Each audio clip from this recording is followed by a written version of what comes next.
नमस्कार दोस्तों, आप सभी का स्वागत है आपके अपने YouTube चैनल साई एजुकेशन में।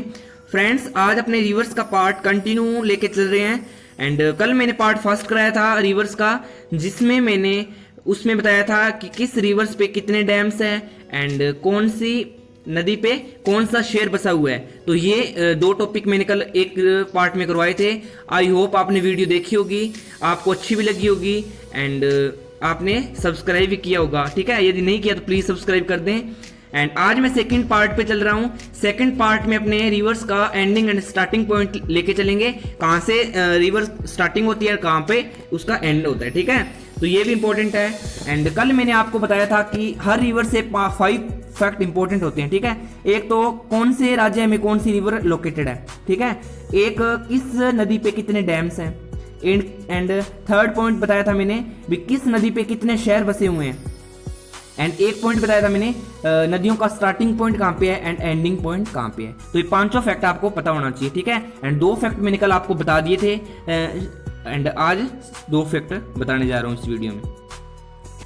तो चलते हैं, आज की फर्स्ट रिवर पे है गोदावरी रिवर्स। ठीक है, गोदावरी रिवर महाराष्ट्र में लोकेटेड है। महाराष्ट्र के नासिक जिले से इसकी स्टार्टिंग होती है। ठीक है, तो इसका स्टार्ट कहां से होता है, स्टार्टिंग पॉइंट कहां पे इसका, महाराष्ट्र के नासिक जिले से ये स्टार्ट होती है। एंड नासिक में मैंने आपको बताया था कि कुंभ का मेला लगता है। ठीक है, कुंभ का मेला फ्रेंड्स भारत में 4 जगहों पर लगता है। ठीक है, UN का HP मैंने बताया था ना आपको, U से उज्जैन, N से बताया था, क्या बताया था आपको, नासिक।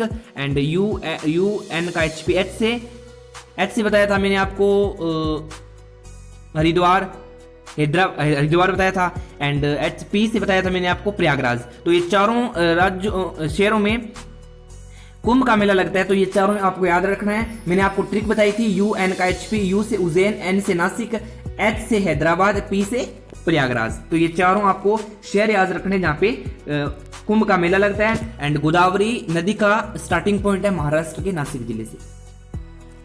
सेकेंड रिवर पे चलते हैं, कावेरी कर्नाटक में ब्रह्मगिरी पहाड़ी से स्टार्ट होती है। तो ये याद रखना है कि कर्नाटक के ब्रह्मगिरी पहाड़ी से इसका स्टार्टिंग पॉइंट है। नेक्स्ट चलते हैं थर्ड है तुंगभद्रा रिवर कर्नाटक के गंगामूल चोटी से स्टार्टिंग होती है। ठीक है, तो ये सभी आप फैक्ट ना नोट डाउन करते जाइएगा। ठीक है, ये याद करने आपको, रिवीजन करना है इनका, फिर याद होंगे ये।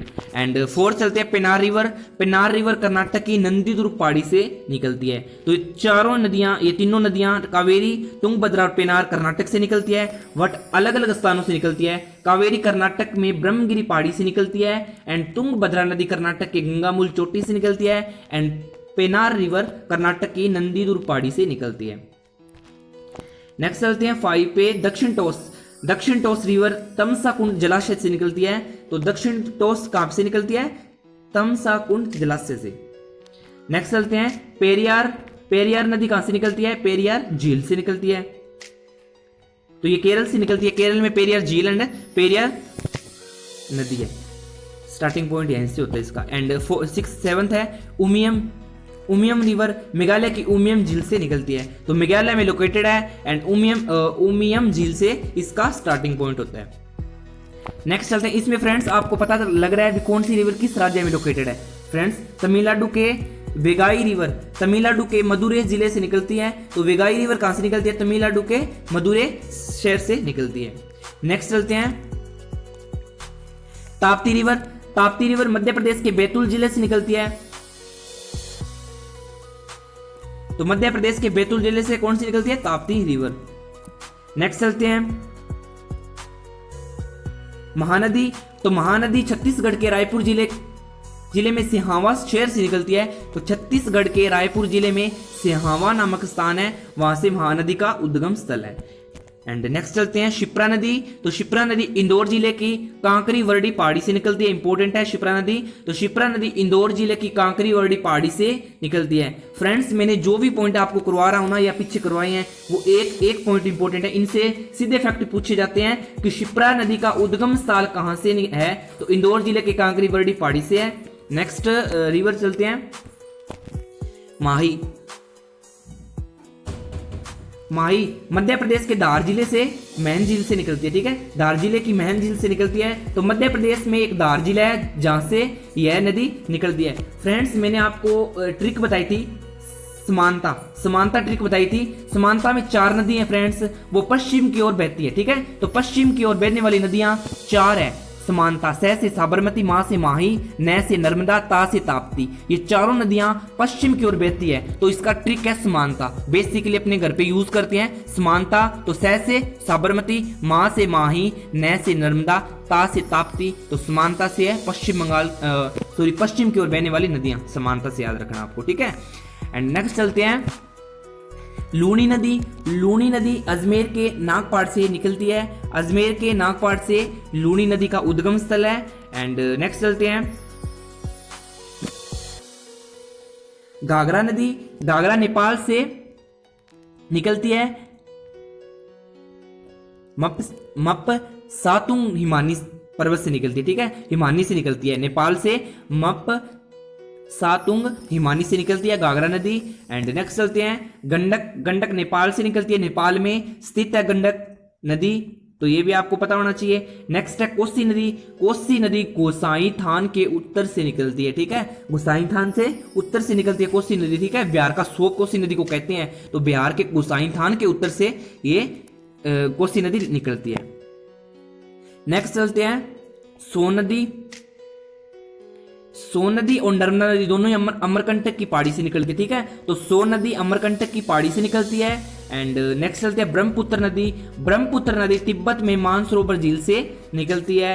एंड नेक्स्ट नदी पे चलते हैं नर्मदा नदी। तो नर्मदा नदी मैंने आपको बता दिया कि अमरकंटक की पहाड़ी से निकलती है। सोन एंड नर्मदा नदी दोनों ही अमरकंटक की पहाड़ी से निकलती है। नेक्स्ट चलते हैं गंगा नदी। तो गंगा नदी गंगोत्री के पास गोमुख हिमानी से निकलती है। फ्रेंड्स गंगा व यमुनोत्री नदी ब्रह्मपुत्र के साथ मिलकर ना सबसे लंबा डेल्टा बनाती है, सुंदरबन डेल्टा, ठीक है। सबसे लंबा डेल्टा 4.2 किलोमीटर लंबा डेल्टा गंगा और ब्रह्मपुत्र नदी दोनों मिलके बनाती है। एंड दक्षिण की ओर ये लंबा जो सुंदरबन डेल्टा है वो है, ठीक है। नेक्स्ट चलते हैं सतलुज नदी। तो सतलुज नदी मानसरोवर झील के पास राकसताल झील से निकलती है।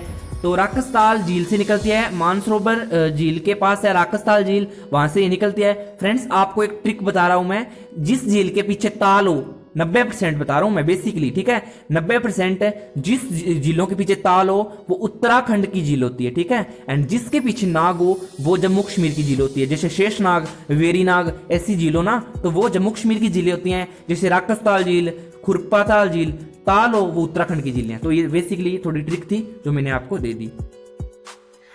नेक्स्ट चलते हैं सिंधु या इंडस नदी। सिंधु को इंडस नदी भी कहते हैं। एंड इसका उद्गम स्थल है सानोख्याबाद हिमनद से। तो सानोख्याबाद हिमनद से सिंधु या इंडस नदी का स्टार्टिंग पॉइंट है। नेक्स्ट चलते हैं रावी नदी। तो रावी नदी कांगड़ा जिले के रोहतांग दर्रे से स्टार्टिंग होती है। फ्रेंड्स ये ऐसे याद नहीं होंगे, आपको 2-3 बार लिख के देखना पड़ेगा एंड नोट डाउन करते होंगे आप और उनका रिवीजन करना पड़ेगा, फिर ये याद होंगे, ठीक है। इनसे क्वेश्चन एग्जाम में पूछा जाता है, ये नदियों वाला पार्ट एग्जाम का पार्ट बनता है, ठीक है, मैं आपको बता देता हूँ। एंड रावी नदी आपको बता दिया मैंने, कांगड़ा जिले के रोहतांग दर्रे से निकलती है। एंड ब्यास नदी रोहतांग दर्रे के पास स्थित ब्यास कुंड से निकलती है। फ्रेंड्स दर्रों पे मैंने ट्रिक बना रखी है, वो आपको मैं 1-2 दिन में दे दूंगा, ठीक है। दर्रे किस जिले में कितने दर्रे हैं, दर्रों से इंपॉर्टेंट क्वेश्चन बनते हैं जैसे, ठीक है, मैंने सभी ट्रिक बना रखी है। एंड इनसे दर्रे जितने भी बन सकते हैं वो भी मैंने टॉपिक अपनी नोट डाउन कर रखा है, वो भी मैं आपके लिए लेके आऊंगा। एंड नेक्स्ट चलते हैं झेलम नदी। तो झेलम नदी कहां से निकलती है, शेषनाग झील से। तो झेलम जम्मू कश्मीर के शेषनाग झील से निकलती है। झेलम नदी शेषनाग झील से निकलती है। एंड नेक्स्ट चलते हैं जमुना नदी, यमुनोत्री से निकलती है यमुना नदी। एंड नेक्स्ट चलते हैं चंबल नदी। तो चंबल नदी मऊ के पास स्थित जानापाव की पहाड़ी से चंबल नदी का उद्गम स्थल है। फ्रेंड्स चंबल नदी पे 3 बात इंपॉर्टेंट है। चंबल नदी चित्तौड़गढ़ में है, चे से इस पे चूलिया जलप्रपात है, चे से चंबल नदी। तो चे 3 बार चे आएंगे ना चंबल नदी में, चंबल, चे से चित्तौड़गढ़, चे से चूलिया जलप्रपात, तीनों यहां से याद रखने। अभी चंबल नदी पे चूलिया जलप्रपात है जो कि चित्तौड़गढ़ में लोकेटेड है। नेक्स्ट चलते हैं सोम नदी का उद्गम स्थल है अजमेर के नागपाड़ से। एंड साबरमती नदी जय समुद्र झील से निकलती है। तो ये मैंने सभी नदियों के स्टार्टिंग पॉइंट बताए एंड नदियों के एंडिंग पॉइंट बता रहा हूँ मैं आपको, जो भी इंपॉर्टेंट है, ठीक है, जो कि इंपॉर्टेंट है एग्जाम में। ये पार्ट बनता है एग्जाम का, ठीक है, तो ये भी आपको याद रखनी है। एंड चलते हैं जिनका लास्टिंग पॉइंट कहाँ पे है, गिरती कहाँ पे नदियाँ मीन्स कहने का, ठीक है। गंगा नदी बंगाल की खाड़ी में गिरती है, ब्रह्मपुत्र नदी भी बंगाल की खाड़ी में गिरती है, मेघना नदी भी बंगाल की खाड़ी में गिरती है, ठीक है। ये तीनों नदियां बंगाल की खाड़ी में गिरती है, बंगाल, ब्रह्मपुत्र, मेघना, ये तीनों नदियां बंगाल की खाड़ी में गिरती है। नेक्स्ट चलते हैं सिंधु नदी।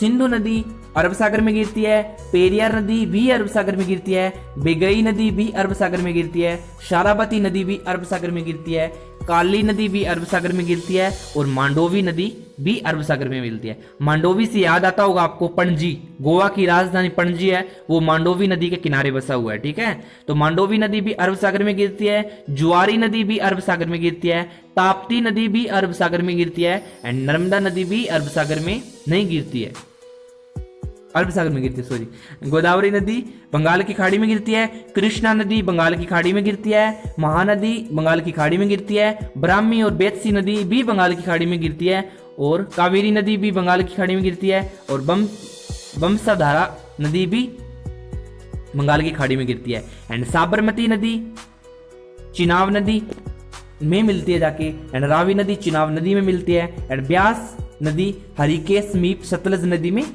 गिर जाती है, एंड झेलम नदी चिनाब नदी में गिरती है, एंड यमुना नदी प्रयागराज यानी इलाहाबाद में स्थित गंगा नदी में गिरती है, एंड चंबल नदी इटावा में, यूपी इटावा में है, वहां पे इटावा में खत्म हो जाती है, एंड रामगंगा नदी कनौज के निकट गंगा नदी में मिलती है, एंड शारदा नदी वह राम घाट के समीप घाघरा नदी में मिलती है, शारदा नदी। नेक्स्ट चलते हैं घाघरा या करनाली नदी, ये सारन में मिलती है, एंड गंडक नदी नेपाल में शालिग्राम तथा मैदानी भाग इसका, ठीक है, गंडक का। तो गंडक कहाँ पे मिलती है, पटना के समीप गंगा नदी में मिल जाती है, एंड कोसी नदी पटना के समीप गंगा नदी में मिल जाती है, वेतवा नदी हमीरपुर के समीप यमुना नदी में मिलती है, एंड सोन नदी पटना के समीप गंगा नदी में मिलती है, एंड शिप्रा नदी चंबल नदी में मिलती है, लूनी नदी कच्छ कारण में मिलती है, एंड बनास नदी चंबल में मिलती है, तुंगभद्रा नदी कृष्णा नदी में मिल जाती है। एक बार फिर से मैं आपको बता देता हूँ भी कौन सी नदी कहाँ पे एंड होता है उसका। एंड गंगा नदी बंगाल की खाड़ी में, ब्रह्मपुत्र नदी बंगाल की खाड़ी में, मेघना नदी बंगाल की खाड़ी में, सिंधु नदी अरब सागर में, पेरियार भी अरब सागर में, वेगई नदी भी अरब सागर में गिरती है, काली नदी भी अरब सागर में, मांडोवी नदी भी अरब सागर में गिरती है, जुआरी नदी भी अरब सागर में गिरती है, ताप्ती नदी भी अरब सागर में गिरती है, एंड नर्मदा नदी भी अरब सागर में गिरती है, एंड गोदावरी नदी भी बंगाल की खाड़ी में गिरती है, एंड कृष्णा नदी एंड महानदी तीनों ही ये बंगाल की खाड़ी में गिरती है, एंड महानदी एंड ब्राह्मी नदी भी बंगाल की खाड़ी में गिरती है, कावेरी और बमसाधारा नदी भी बंगाल की खाड़ी में गिरती है, एंड साबरमती नदी चिनाब नदी में गिरती है, सतलज नदी चिनाब नदी में गिरती है, रावी नदी चिनाब नदी में गिरती है, व्यास नदी हरिकेश समीप सतलज झील में गिरती है, सतलज नदी में गिरती है, एंड झेलम नदी चिनाब नदी में गिरती है, यमुना नदी प्रयागराज में स्थित गंगा नदी में गिरती है, एंड चंबल नदी इटावा में स्थित यूपी में गिरती है, एंड राम गंगा नदी कनौज के निकट गंगा नदी में गिरती है, और शारदा नदी कहाँ पे गिरती है, घाघरा नदी में गिरती है। नेक्स्ट चलते हैं घाघरा या करनाली या कोरिया नदी कहाँ पे गिरती है, सारण में गिरती है, एंड गंडक नदी पटना में गिरती है, पटना में स्थित थोड़ा सा गैप साइड में गिरती है गंगा नदी के, पटना के समीप गंडक नदी गिरती है, ठीक है, एंड कोसी नदी पटना के समीप गंगा नदी में गिरती है, एंड बेतवा नदी हमीरपुर के समीप यमुना नदी में गिरती है, एंड सोन नदी पटना के समीप गंगा नदी में गिरती है, एंड शिप्रा नदी चंबल नदी में गिरती है, एंड लूनी नदी कच्छ के रण में गिरती है, एंड बनास नदी चंबल में गिरती है, और तुंगभद्रा नदी कृष्णा नदी में गिरती है। तो फ्रेंड्स, ये नदियों वाला पार्ट मैंने इंपॉर्टेंट पार्ट जो भी बन सकती थी वो सभी 2 पार्ट में कंप्लीट करवा दिया है, एंड आई होप आपको अच्छी लगी होगी।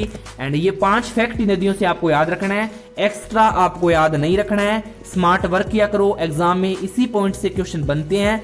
एंड आई होप कि आपको वीडियो अच्छी लगी है।